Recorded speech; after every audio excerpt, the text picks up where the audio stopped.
All right, hello everyone. Here we are, hole number 5 that we're setting up for.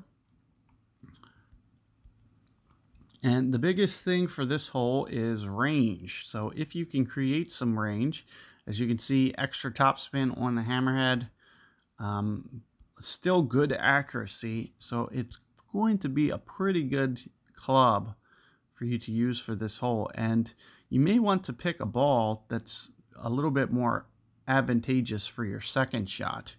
So here you can see I'm going to pick up a royal ball. And more so than anything, because it's really not going to help you for the tee shot, but it's going to be more for your second shot. Another thing that we could also do is probably berserker it and just try to get it up there as far as possible. The only thing I don't like about that is this target over here is kind of a small one. Not to mention the second bounces staying in this fairway, probably also going to be something that's tough. Let's see how this works out for my opponent. But that's one of the biggest reasons that I'm probably just going to boycott that. I really don't want to show you guys something that doesn't have a very good success rate into landing into the fairway. I would imagine my opponent got a little too aggressive here. Probably going to need some great ball to the left action here for this to be anywhere close. So he did great ball to the left, still maybe too right because he just got too aggressive with that aim.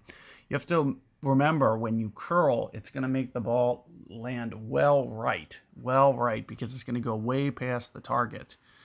So that's something that my opponent did not consider and remember to think about.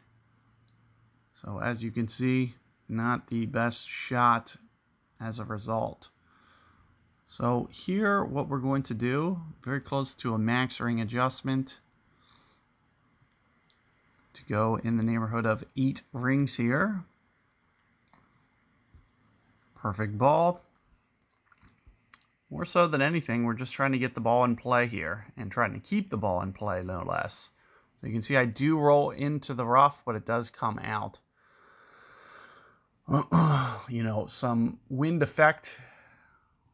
Going to push that ball just a little bit to the left. But we are good, and that's one of the biggest reasons to definitely think about the Power 4 option.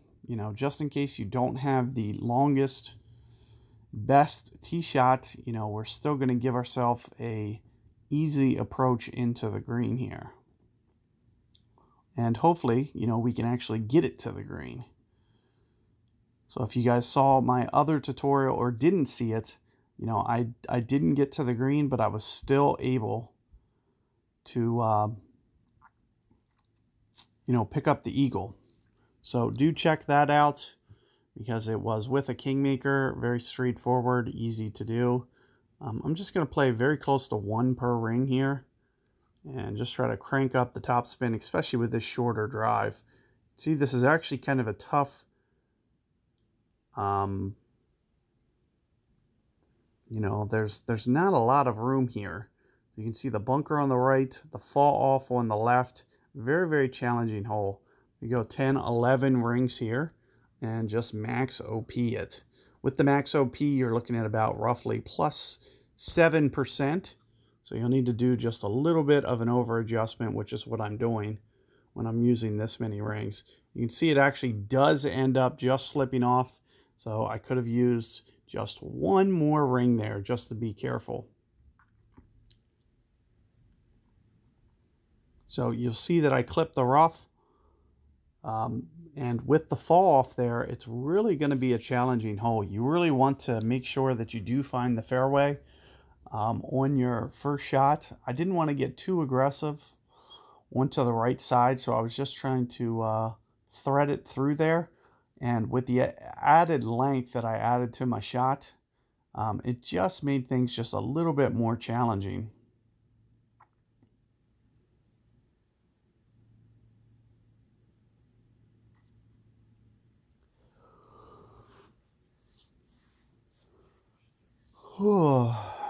So here you can see my opponent's still far out. This is going to be a bear of a hole. This is going to be the toughest one to secure. So there's going to be the the chance on the weekends that, you know, your master rounds are shattered by this hole, because this is a brutal hole. But let's take a look at where we're at here in the rough. You can see maybe quarter-ish club is where the hole lines up. A couple different ways I can do this. I may play the fairway, I guess, and I'm thinking somewhere in the neighborhood of 8 per ring or so. No, not 8. 12 per ring or so. So under 1 ring is going to be my adjustment here. So you can see with what that looks like. But it's going to come down to perfect ball. You can see I'm early on the timing. Not going to be able to get that to pull off. But very, very small wind correction that you'll need there. Hopefully you're able to secure that one and get your eagle. As you can see, very, very challenging to do so. It's actually funny that I actually, I got the eagle with a POC 4. So it just kind of goes to show you. POC 4 Kingmaker, and then I use a POC 6 Royal Ball and don't get the eagle. So do check out that other guide because I did get it. So good luck there, and I'll see you guys on the next